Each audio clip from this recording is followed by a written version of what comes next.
Friends, welcome back to my YouTube channel Raftaar study. तो आज हम पढ़ेंगे इस वीडियो में टाइप्स ऑफ गुड्स के बारे में। तो पहले हमको ये समझना पड़ेगा कि गुड्स है क्या। देखिए, गुड्स का मतलब होता है, एक तो होता है सिर्फ गुड माने होता है अच्छा, और यहाँ पे है गुड्स। गुड्स का मतलब होता है सामान। तो जो सामान है वो भी हमारे वेरियस टाइप्स के होते हैं। अब कौन कौन से होते हैं ये भी हमको पढ़ना पड़ेगा, तो हम पढ़ेंगे आगे वीडियो में। तो उससे पहले हम समझते हैं गुड्स। देखिए, जब हम बात करेंगे इकोनॉमिक्स की कुछ टेक्नोलॉजीज़ की, तो उसमें एक वर्ड्स आते हैं हमारे गुड्स एंड सर्विसेज। आपको बार बार ये वर्ड्स हैं वो सुनने को मिलेंगे। एक कह सकते हैं हम कि जो बच्चे कॉमर्स साइड से बिलोंग करते हैं उन सभी बच्चों को ये दो वर्ड्स हैं वो बार बार सुनने को मिलेंगे। कौन कौन से? Goods and services. If we are talking about what do you mean by goods and services, that means the human wants are satisfied by both goods and services. देखिए, ह्यूमन की जो वांट्स होती है वो दोनों को ही जो पूरा किया जाता है, सेटिस्फाई किया जाता है, वो गुड्स एंड सर्विसेज की मदद से किया जाता है। The term goods in economics also include the term services. मैंने बताया इकोनॉमिक्स में दो वर्ड्स यूज होते हैं तुम्हारे, गुड्स और सर्विसेज। अब यही मैं बात करूँ तो देखिए, गुड्स हैं, गुड्स में क्या होता है वो टेंजिबल होते हैं, क्योंकि गुड्स को देखा जा सकता है, छुआ जा सकता है, तो इसलिए क्या बोला जाता है उसको? Tangible in nature. जिसको देखा जा सकता है दैट मीन्स वो टेंजिबल इन नेचर है। सर्विसेज होती हैं, सेवाएं होती हैं, उन्हें नहीं देखी जाती, उनको इनटेंजिबल इन नेचर बोला जाता है। तो बेसिकली आपको समझ में आ गया होगा। तो ठीक है, आगे यदि हम चलें तो इसमें हम पढ़ेंगे अब टाइप्स ऑफ गुड्स के बारे में। तो देखिए, सबसे पहले हम पढ़ेंगे नॉर्मल गुड्स के बारे में कि नॉर्मल गुड्स होता क्या है। तो देखिए, नॉर्मल गुड्स का क्या कहने का मतलब है? Normal goods are goods the demand for which increased with an increase in income of the consumer. देखिए, नॉर्मल गुड्स क्या है? नॉर्मल गुड्स का कहने का मतलब है ऐसे गुड्स जिनकी डिमांड क्या होती है? इंक्रीज होती है with increase an income of the consumer. Income के बढ़ने से, देखिए मैं लिखता हूँ, इनकम के बढ़ने से यदि डिमांड भी आपका बढ़ता है, ठीक है, और इनकम के ही इन डिक्रीज होने से डिमांड भी यदि डिक्रीज होता है, देखिए लिख रखा है यहाँ पर, आप समझेंगे तो, decrease with decrease in income, ठीक है। On the other hand for the normal goods is inversely related with price. क्या हुआ? इनकम बढ़ेगी तो आप गुड्स ज़्यादा खरीदेंगे। देखिए, नॉर्मल गुड्स हैं, नॉर्मल जो हम डेली यूजेस पे अपने डेली लाइफ के लिए यूज़ भी करते हैं, वही गुड्स कहा गया है। तो आप बेसिक समझिएगा, हमारी इनकम ज़्यादा होगी तो हम ज़्यादा खरीदेंगे। देखिए, आप मान लीजिए हमारी 20 रुपये इनकम है, तो 20 रुपये में हम यदि कोई बिस्किट लेते हैं 10-10 वाले, तो सिर्फ 2 ही आएंगे 10 रुपीज़ के। बट इफ जब हमारी इनकम इंक्रीज हो जाएगी, मान लीजिए 30 हो जाएगी, तो हम क्या कर देंगे? अब 3 खरीद सकते हैं। मीन्स क्या कहने का है? इनकम के बढ़ने से जो गुड्स के डिमांड है वो भी बढ़ जाएंगे। और बोल रखा है on the other hand, demand है वो इन्वर्सली रिलेटेड है प्राइस से। इन्वर्सली रिलेटेड इसलिए बोला गया है क्योंकि एक के बढ़ने पे दूसरा कम हो रहा है, ठीक है, और दूसरे इन्वर्सली रिलेशन बोला गया है ना, तो एक के बढ़ने पे दूसरा कम हो रहा है, कुछ इस प्रकार से बोला गया है, ठीक है ना। तो इन्वर्सली यहाँ पे रिलेशन हो जाएगा आपका, बट यहाँ पे आपको इन्वर्सली नहीं, यहाँ पे आप कर लीजिए पॉजिटिवली रिलेशन। यहाँ पे जो रिलेशन होगा वो कैसा होगा? पॉजिटिव होगा, क्योंकि इन्वर्सली मैं बताता हूँ, आपको समझाता हूँ। यहाँ पे इन्वर्सली ना करके आप पॉजिटिव कर लीजिए, ठीक है ना, पॉजिटिव रिलेशन, ठीक है, ये पॉजिटिव रिलेशन हो जाएगा। देखिए क्यों होगा पॉजिटिव? एक के बढ़ने से दूसरा भी बढ़ रहा है, मतलब पॉजिटिव रिलेशन है। यदि एक के बढ़ने पे यदि दूसरा डिक्रीज होता तब आप कह सकते थे कि इन्वर्सली रिलेशन है। और नॉर्मल गुड्स के साथ क्या हो रहा है? इनकम बढ़ रही है तो डिमांड भी बढ़ रहा है, मतलब दोनों एक साथ बढ़ रहे हैं, तो पॉजिटिव रिलेशन है। और यही यदि ऊपर नीचे होता है कि एक के बढ़ने पे दूसरा डिक्रीज होता है, तो वो क्या होता है? इन्वर्सली रिलेशन होता है, ठीक है ना। तो बस यहाँ पे पॉजिटिव रिलेशन होगा आपका, ठीक है। आगे चलते हैं। देखिए, नॉर्मल गुड्स में थोड़ी और ब्रॉड करूँ मैं इसको, तो नॉर्मल गुड्स में ही हमारे 2 टाइप्स के और आ जाते हैं, जिनका मैं फर्दर डिस्कशन नहीं करूंगा, इसलिए मैं आपको इसी वीडियो में बता रहा हूँ, मतलब यहीं पे बता रहा हूँ कि कंज्यूमर गुड्स होता है और एक होता है कैपिटल गुड्स। तो कंज्यूमर गुड्स क्या होते हैं? Consumer goods are those goods which is directly satisfying of the human wants. जो ह्यूमन वांट्स की जो इच्छाएं होती हैं उनको सेटिस्फाई करते हैं डायरेक्टली, ठीक है। जैसे कि क्या हो गया, हमारी कंज्यूमर गुड्स में आ जाता है हमारा क्लॉथ्स आ गए, कपड़े हो गए हमारे, और ब्रेड्स हो गए, बिस्किट्स हो गए, मिल्क हो गए, मतलब पेरिसेबल गुड्स आते हैं जो हमारी डेली नेचर में हम यूज़ करते हैं। वहीं capital goods are those goods which is help for the further production. हमको फर्दर प्रोसेस में हेल्प करते हैं प्रोडक्शन करने के लिए, जैसे मशीनरी हो गई, हमारे बड़े बड़े प्लांट्स हो गए, ये सब हमको फर्दर में यूज़ करते हैं। तो ये इसी के अंडर आ जाते हैं आपके आगे यदि हम बात करें नॉर्मल गुड्स के बाद जो डिफरेंस आता है वो आता है हमारा इन्फीरियर गुड्स के बीच में। तो देखिए समझते हैं इन्फीरियर गुड्स क्या होते हैं। Inferior goods are that goods whose demand tends to fall with increase in income and tends to rise with the fall in income of the consumer। देखिए क्या है, इन्फीरियर गुड्स वो गुड्स होते हैं जिनका डिमांड है वो गिरता है कब, जब हमारी इनकम बढ़ जाती है। देखिए ये दो वर्ड समझिएगा, demand tends to fall with increase in income, income के इंक्रीज होने पर जो डिमांड फॉल हो जाती है उसकी, और क्या कहते हैं हम, और वहीं इसका वाइस वर्सा ले लीजिए आप, अपोजिट ले लीजिए कि डिमांड है वो बढ़ेगा जब इनकम है वो डिक्रीज होगी।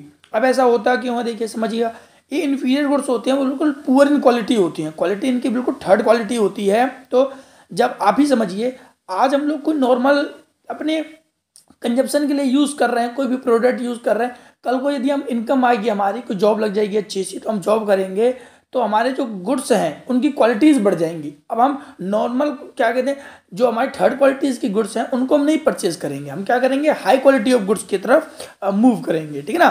तो वही इन्फीरियर गुड्स है। इन्फीरियर गुड्स मीन्स होता है पुअर इन क्वालिटी। तो जैसे जैसे हमारी इनकम बढ़ती जाती है, इन टाइप के प्रोडक्ट्स हैं उनकी डिमांड है वो गिरती चली जाती है, ठीक है। सो समझ में आ गया होगा इन्फीरियर गुड्स। अब नेक्स्ट गुड्स आता है, वो आता है हमारा सब्स्टिट्यूट गुड्स। देखिए सब्स्टिट्यूट गुड्स क्या है, substitute goods are those goods which satisfy the same type of demand and can be used in a place of one another। ठीक है, सब्स्टिट्यूट गुड्स क्या है, वो भी सेम टाइप के गुड्स होते हैं जो सेटिस्फाई करते हैं कंज्यूमर वांट्स को, बट इनको क्या किया जा सकता है, इनको रिप्लेस किया जा सकता है एक की जगह पे दूसरे को। ठीक है, बोल रखा है ना, ये बोल रखा है can be used place of one other, एक की जगह पे दूसरे को यूज किया जा सकता है। बताता हूँ कैसे यूज किया जा सकता है। The change in quantity of demand one is positively related with change in price of it's substitute goods. देखिए समझाता हूँ मैं, सब्स्टिट्यूट गुड्स का कहने का मतलब है एक नहीं मिला तो हम दूसरे को क्या कर सकते हैं, परचेज कर सकते हैं। जैसे मान लीजिए आज हम क्लोजअप लेने के लिए गए हैं, टूथपेस्ट लेने के लिए गए हैं, तो हमको क्लोजअप नहीं मिलेगा तो हम कोलगेट ले आएंगे, कोलगेट नहीं मिलेगा तो पेप्सोडेंट ले आएंगे, पेप्सोडेंट नहीं मिला तो हम क्लोजअप ले आएंगे। तो इस प्रकार से जो हमारे वेरियस टाइप्स के जो इसके अंडर आते हैं, मतलब काम तो वर्क तो दोनों का सेम ही है ना, हमको करना तो टूथपेस्ट है, वो बात अलग है कि टेस्ट में डिफरेंस है, बट हमको उनका जो मोटिव है हमारा वो सेम है। तो वही सब्स्टिट्यूट कहलाता है। हम लेने तो गए हैं, अब हमारे लिए एसेंशियल भी है, अब वो नहीं मिलेगा तो हम उसकी जगह पर किसी चीज़ को यूज़ कर सकते हैं। जैसे चाय पीने वाले कॉफ़ी पी सकते हैं, ठीक है, तो अब चाय नहीं मिली तो हम कॉफ़ी का यूज़ कर सकते हैं, ठीक है। अब वो एक्सेप्शनल केस अलग होता है कि किसी को चाय पसंद नहीं है, कॉफ़ी पसंद नहीं है, तो वो नहीं करेगा। बट नॉर्मली यदि जो मेजोरिटी देखी जाती है तो चाय पीने वाला कॉफ़ी पी सकता है, कॉफ़ी पीने वाला चाय पी सकता है, ठीक है। तो हम इसको रिप्लेस कर सकते हैं, ठीक है। अब देखिए जैसे मान लीजिए चाय है, टी है, उसके प्राइस यदि बढ़ रहे हैं, ठीक है, तो जो कॉफ़ी है, कॉफ़ी की डिमांड क्या होगी, हमारी कॉफ़ी की डिमांड बढ़ती चली जाएगी क्योंकि प्राइस टी के बढ़ रहे हैं। देखिए यहाँ पे समझिएगा आप, यहाँ पे एक तरफ टी है एक तरफ कॉफ़ी है, यदि टी के प्राइस इंक्रीज हो रहे हैं, हमारे चाय के प्राइस बढ़ गए, 10 रुपये से 15 रुपये हो गए, तो अब चाय कोई नहीं पिएगा। बट कॉफ़ी के जो प्राइस है वो स्टैटिक है, मीन्स मान लीजिए 10 का ही है, तो जो कॉफ़ी की जो डिमांड है वो क्या हो जाएगी, बढ़ जाएगी ऑटोमेटिकली। आप उसको लॉजिक लेकर समझ सकते हैं।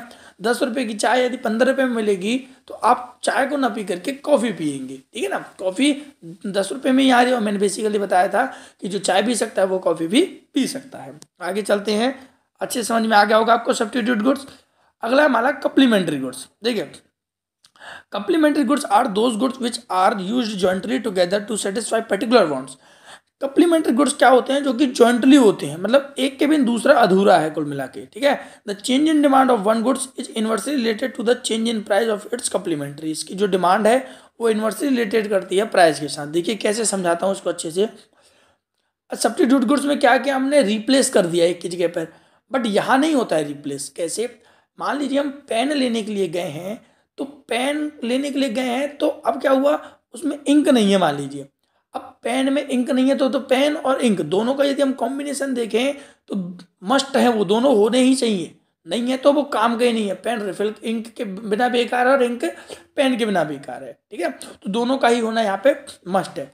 एक दूसरे को इफेक्ट डालते हैं ये लोग, कैसे, प्राइस यदि पेन के बढ़ेंगे, ठीक है, तो इंक की डिमांड तुम्हारी क्या हो जाएगी, कमी हो जाएगी, और इंक की यदि प्राइस बढ़ेंगे तो पेन की डिमांड कम हो जाएगी। तो कहने का मतलब है ये दोनों ही एक दूसरे के लिए जरूरी होते हैं यहाँ पे, ठीक है। जैसे प्राइस ऑफ पेट्रोल है, पेट्रोल के प्राइस बढ़ रहे हैं तो क्या लोगों में लोग कार ज़्यादा खरीदेंगे, कार मतलब आप समझ रहे होंगे, ठीक है। ये कार हो गया, फिर बाइक हो गया, और ये पेट्रोल है। अब यदि पेट्रोल के प्राइस पर्टिकुलर बढ़ते जा रहे हैं 100, 200, 300, 400, तो आप उस कार को लेकर के क्या करेंगे, कुछ मतलब ही नहीं है। क्योंकि भाई कार तो लोगे तब जब उसमें पेट्रोल डलवाने की शक्ति होगी, पावर भी तो होना चाहिए, परचेजिंग पावर भी तो होनी चाहिए उसको परचेज करने के लिए। आपने कार तो खरीद ली और पता चला पेट्रोल के प्राइस पर्टिकुलर बढ़ते जा रहे हैं, बढ़ते जा रहे हैं, उतनी हमारी इनकम नहीं है, तो एक दूसरे को इफेक्ट डालता है। और यदि वहीं कार के प्राइस बढ़ते जा रहे हैं और पेट्रोल सस्ती होती जा रही है तो फिर क्या फायदा। अब कार ही जब नहीं खरीद पाएंगे तो क्या पेट्रोल को पियेंगे थोड़ी, ठीक है। तो ये हो गया हमारा complementary goods, which is both are required for each other, दोनों ही जरूरत होती है दोनों की। आगे गुड्स आता है हमारा फ्री गुड्स। नाम से ही समझ में आ रहा है फ्री है, बिल्कुल। Free goods are those goods which are free gift of nature, जो कि फ्री गिफ्ट ऑफ नेचर है, प्रकृति के द्वारा फ्री में जो मिलता है goods. And they do not have a price, और इसकी कोई भी वैल्यू क्रिएट नहीं होती है, किसी प्रकार के प्राइस कोई भी पे नहीं करना पड़ता। फॉर एग्जाम्पल सन एयर हो गया, सनलाइट हो गए, वाटर हो गए, ठीक है। ये सब क्या है हमारे ऐसे एग्जाम्पल जो फ्री ऑफ नेचर है, फ्री गिफ्ट ऑफ नेचर है, जिनके लिए किसी भी प्रकार का पेमेंट और किसी को भी नहीं देना पड़ता। आगे यदि हम समझे तो आता है इकोनॉमिक गुड्स। इकोनॉमिक गुड्स क्या है, economic goods are those goods that have a price. Economic goods ऐसे गुड्स हैं जिनके प्राइस होते हैं एज दे यूजफुल, और यूजफुल होते हैं as well as scarce in ability, availability, ठीक है। इनको अवेलेबिलिटी होती है, जो मतलब उपलब्ध कराने की शक्ति होती है, वो स्केयर है, स्केयर रिसोर्सेज हैं ये कुल मिला करके, ठीक है ना। तो इनकी जो अवेलेबिलिटी है वो बहुत कम मात्रा में है, ठीक है ना। तो इनको किस लिए क्या कहा गया है, इकोनॉमिक गुड्स कहा गया है, ठीक है। यदि हम वहीं आगे चलते हैं तो आता है हमारा गिफ्ट फंड गुड्स। देखिए गिफ्ट फंड गुड्स का क्या कहने का मतलब है, ये लास्ट गुड्स है हमारा। गिफ्ट फंड goods are special type of inferior goods. देखो गिफ्ट फंड गुड्स को भी इन्फीरियर गुड्स सही कहा गया है, और इन्फीरियर गुड्स हम पढ़ चुके हैं पुअर इन क्वालिटी। तो गिफ्ट फंड गुड्स भी क्या होते हैं, एक टाइप के इन्फीरियर गुड्स होते हैं, ठीक है। इनको वेलवेन गुड्स भी कहा जाता है, याद रखना, ठीक है ना। तो गुड्स आर अवेलेबल, यहाँ समझे, गिफ्ट फंड goods are those goods on which consumer spend a large part of their income. Consumer है वो अपने इनकम का लार्ज पार्ट, एक बहुत बड़ा पार्ट इस पे स्पेंड करता है, एंड हुज डिमांड फॉल, और उसका डिमांड घटता है विद फॉल इन प्राइस। हमारी इनकम घटती है तो उसकी डिमांड भी घटती चली जाती है, and rise with the rise in price, और उनके प्राइस बढ़ते हैं तो हमारे प्राइस भी, इनकम बढ़ती है तो उनके प्राइस भी बढ़ने लग जाते हैं। तो होप सो आपको ये अच्छे से क्लियर होगा सभी प्रकार के गुड्स, ठीक है। मैंने इसमें पूरे ही गुड्स हैं सभी टाइप्स के, वो आपको रिकवर कर दिए हैं। पीडीएफ आपको लिंक में मिल जाएगा डिस्क्रिप्शन बॉक्स में। वीडियो अच्छी लगती है तो लाइक और सब्सक्राइब करना मत भूलना। Thank you.